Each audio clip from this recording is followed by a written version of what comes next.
உளுந்தூர்பேட்டையில் புதியதாக கட்டிக்கொண்டு வரும் திருமலை திருப்பதி வெங்கடேஸ்வரா பெருமாள் திருக்கோவில் வளாகத்தில் அன்னதான கூடத்துக்கு முன்னாள் முதல்வர் எடப்பாடி கே பழனிசாமி அவர்கள் பூமி பூஜைக்கு அடிக்கல் நாட்டினார்.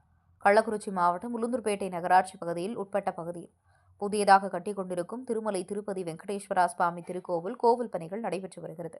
அன்னதான கூடம் கட்டுவதற்கு 2 கோடி மதிப்பில் முன்னாள் முதலமைச்சரும் எதிர்க்கட்சித் தலைவருமான எடப்பாடி பழனிசாமி அவர்கள் அடிக்கல் நாட்டினார். உடன் மாவட்ட செயலாளர் ரா குமரகுரு, ஸ்ரீ சாரதா மெட்ரிகுலேஷன் பள்ளியின் தாளாளர் ஏதேஸ்வரி, ஆத்ம விகாச பிரியா அம்பா மற்றும் அதிமுக நிர்வாகிகள் உடனிருந்தனர். செய்தியாளர் சந்திப்பின் போது, சென்னையில் மழையால் தண்ணீர் ஆங்காங்கே குட்டை குட்டையாக தேங்கி நிற்கிறது. முறையாக நடவடிக்கை இல்லை. சட்ட ஒழுங்கு சீர்கெட்டு உள்ளது. காவல்துறை சுதந்திரம் கொடுத்து சட்ட ஒழுங்காக பாதுகாக்க வேண்டும். நீதிமன்ற வளாகத்திலேயே வழக்கறிஞர்களை கொடூரமாக வெட்டி கொலை செய்கிறார்கள். வழக்கறிஞர்களுக்கு பாதுகாப்பு முறையாக அளிக்க வேண்டும் என்று தெரிவித்தார். உளுந்தூர்பேட்டை செய்தியாளர் முத்து.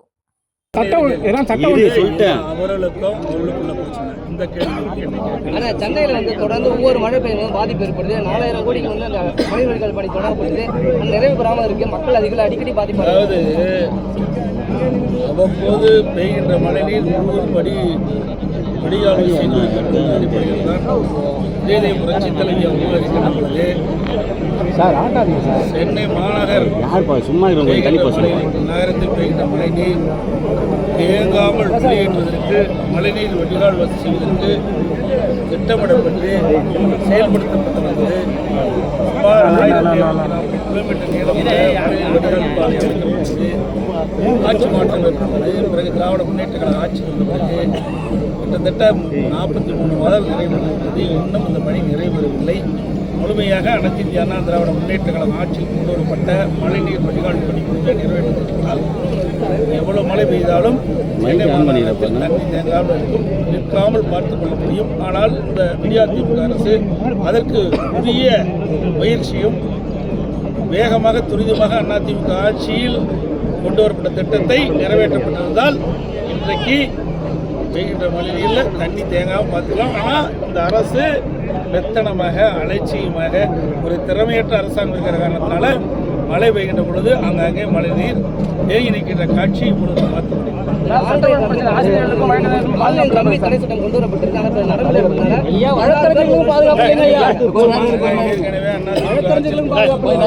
நீதிமன்றத்துக்கு போனாங்க. நீதிமன்றம் மீண்டும் சட்டமன்றத்தில் இதற்கு தகுந்த சட்டமனுடைய சட்டமாக்க சொன்னாங்க.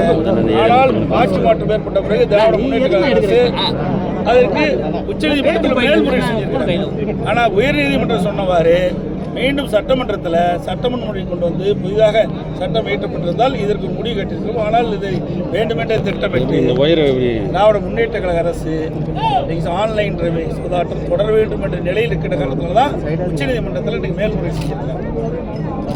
நீதிமன்றம் கொடுக்கப்பட்ட ஆலோசனைப்படி மீண்டும் இந்த ஆட்சி அமைந்த திராவிட முன்னேற்ற ஆட்சி அமைந்த பிறகு சட்டமன்றத்தில் இதற்கு ஒரு தனி சட்டம் மீண்டும் இயற்றப்பட்டிருந்தால் இதற்கு ஒரு முடிவு இருந்தது. இந்த ஆன்லைன் மூலம் ஆளுங்கட்சி ஏதாவது வருவாய் இருக்குமா சார்? இருக்குங்காட்டி தானே இன்னைக்கு மேல்முறையீடு செஞ்சிருக்கிறாங்க. உயர்நீதிமன்றம் ஒரு கருத்து சொல்லியிருக்குது. அந்த கருத்தின் அடிப்படையில் அவர்கள் மீண்டும் சட்டமன்றத்தில் புதிதாக ஒரு சட்டம் கொண்டு வந்து நிறைவேற்றப்பட்டிருந்தால் உயர்நீதிமன்றம் கொடுக்கப்பட்ட ஆலோசனைப்படி இதற்கு ஒரு முடிவு கட்டியிருக்கும். ஆன்லைன் ரம்மி ரத்து செஞ்சிருக்கலாம். ஆனால் உயர்நீதிமன்றம் கொடுக்கப்பட்ட ஆலோசனைக்கு மாறாக திராவிட முன்னேற்ற கழக அரசு உச்சநீதிமன்றத்தில் மேல்முறையீடு செய்வதிலிருந்து நீங்கள் கேட்குற கேள்விக்கு பதில் அது. வழக்கறிஞருக்கும் ஆசிரியர்களுக்கும் பொது இடத்துல வந்து வெட்டுறாங்க. பொது இடத்துல வந்து வெட்டுறாங்க. சட்ட ஒழுங்கு என்ன சார்? ஆரம்பத்திலிருந்து சொல்லிட்டு இருக்கிறேன். திராவிட முன்னேற்ற கழகம் ஆட்சியிலே அமர்ந்து 6 மாத கிட்டத்தட்ட 3.5 ஆண்டு காலமாக தொடர்ந்து தமிழகத்தில் சட்ட ஒழுங்கு சீர்கெட்டிருக்கிறது. தமிழகத்தில் மக்களுக்கு பாதுகாப்பு இல்லை, பெண்களுக்கு பாதுகாப்பு இல்லை, பொதுமக்களுக்கு பாதுகாப்பு இல்லை. அந்த நிலையில தான் ஆங்காங்கே இப்படி வன்முறை சம்பவம் நடைபெற்றுக் கொண்டிருக்கின்றன. அங்கே கொலை, கொள்ளை, திருட்டு இப்படிப்பட்ட சம்பவம் நடைபெறுவதற்கு காரணம் இந்த ஆட்சி திறமையற்ற ஆட்சி என்பது நிரூபணமாகிக் கொண்டிருக்கின்றது.